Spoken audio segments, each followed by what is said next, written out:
खारघरमधील gold coin wine मार्टमध्ये एका मद्यधुंद तरुणाने भीषण राडा घालत दुकानाची तोडफोड केल्याची धक्कादायक घटना समोर आली आहे। या घटनेमुळे परिसरात काही काळ तणावाचे आणि भीतीचे वातावरण निर्माण झाले होते। मिळालेल्या माहितीनुसार रात्रीच्या सुमारास हा तरुण दारूच्या नशेत पूर्णपणे धुंद होऊन वाईन शॉपमध्ये घुसला। त्याने हातातील लाकडी बांबूने वाईन मार्टचा नामफलक आणि दुकानातील इतर साहित्यांवर जोरदार प्रहार करत तोडफोड करण्यास सुरुवात केली। तरुणाचा हा अवतार पाहून ग्राहक आणि कर्मचाऱ्यांची एकच पळापळ झाली। अचानक उद्भवलेल्या या प्रकारामुळे परिसरात मोठा गोंधळ उडाला।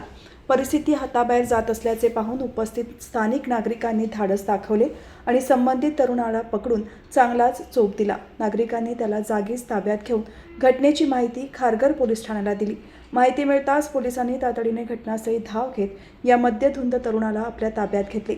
खारघर पोलिसांनी या प्रकरणी आरोपी तरुणावर विविध कलमान्वये गुन्हा दाखल केला आहे।